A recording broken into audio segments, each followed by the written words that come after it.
দেখো আজ করবো চিকেন। তোমরা তো বানাও অনেক ভালোভাবে, কিন্তু আমি কীভাবে বানাই সেটাই তোমাদেরকে দেখাবো। এখানে আলু নিয়ে নিয়েছি, এখানে পেঁয়াজ নিয়ে নিয়েছি, আদা আর রসুন আছে। তো যতটা আদা রসুন লাগবে আমি ততটাই নেবো, কারণ মাংস যেহেতু অল্প আছে তোমরা সেই পরিমাণেই নেবে। তো চলো আমি মাংসটাকে ভালোভাবে ধুয়ে তারপর তোমাদেরকে দেখাচ্ছি পরিষ্কার। তো দেখো মাংসটা পরিষ্কার করে ধুয়ে নিয়েছি, আর একজন খাবে যেহেতু আমি সেই একজনের মতনই মাংস নিয়েছি। আর একটু তেল, নুন আর হলুদ, ব্যাস এটাকে এবার মাখিয়ে 20-25 মিনিট রাখবো, যা যতটা হাতে টাইম থাকে। তার ভিতরে আমি আদা রসুনগুলো বেটে নিয়ে আসি ভালো করে, তারপরে তোমাদেরকে দেখাচ্ছি।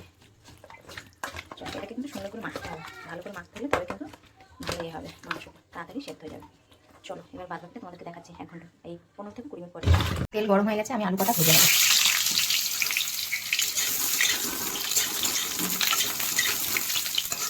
একটু নুন দেবো আর অল্প একটু হলুদ দেবো। নুনটা আলু ভেতরে গেলে সেটা টেস্টি হবে, ভালো লাগবে। এটা কিন্তু একটা মাংসের আলু নয়, এটা দু রকম মাংস হবে, তাই 2 রকম মাংসের আলুটা একসাথে ভেজে নিচ্ছি। আলুটা আমার লাল করে ভাজা হয়ে গেছে, এবার আমি তুলে নেবো। দেখো আলু আমার ভাজা হয়ে গেছে। চলো এবার মাংসের জন্য তেল দিই।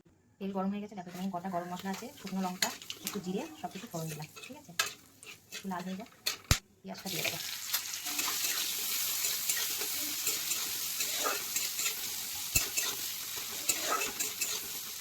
চলো পেঁয়াজটা ভাজা হতে হতে একটু এগুলো গুছিয়ে নিই টমেটো। আর যদি রেসিপিটা ভালো লাগে তোমাদের লাইক কমেন্ট শেয়ার করতে ভুলো না, আর আমার ভিডিও কেমন লাগে তোমাদের অবশ্যই জানাবে। দেখো পেঁয়াজটা লাল লাল হয়ে গেছে, এবং আমি আদা রসুন পেস্টটা দেবো। যেহেতু অল্প মাংস অল্প করে দেবো। আর এখানে আছে শুকনো লঙ্কা, গোলমরিচ, কাঁচা লঙ্কা, টমেটো পেস্ট, এটা দিয়ে দেবো। মাংসটা যেহেতু হলুদ দিয়ে মাখিয়েছিলাম, তার জন্য হলুদ একটু অল্প দেবো, মশলাটা লাগাতে দেবো। আর অল্প একটু নুন দেবো, মাংসতে নুন আছে। আর এখানে একটু কাশ্মীরি লঙ্কা দেবো, আর একটু গোলমরিচ দেবো। আমি পাতলা দই খাওয়া বলেছে, মানে পাতা দিই, তার জন্য একটু মশলাটা কম দেবো। এখানে আছে টক দই, টক দই দিয়ে দেবো 1 চামচ।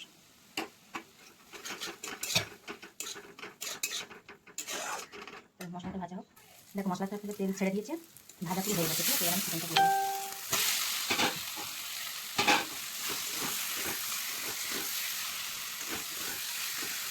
দেখো চিকেনটা পুরো কষা হয়ে গেছে, ভালো মতন তেল ছেড়ে দিয়েছে একদম।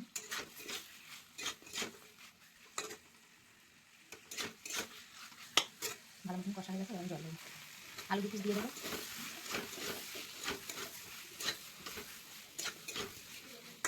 বেশিক্ষণ লাগবে না সেদ্ধ হতে, ঢেকে ঢেকে কষিয়েছি।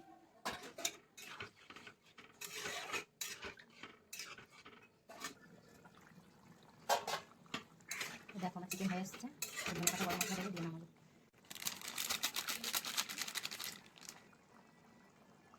তো পুরো কমপ্লিট, আমার চিকেন রান্না হয়ে গেছে। তো আমরা এইভাবেই কম মশলাতে খাই। তো তোমাদের কাদের কাদের পছন্দ এরকম হালকা চিকেনের রেসিপি কমেন্ট করে জানিও।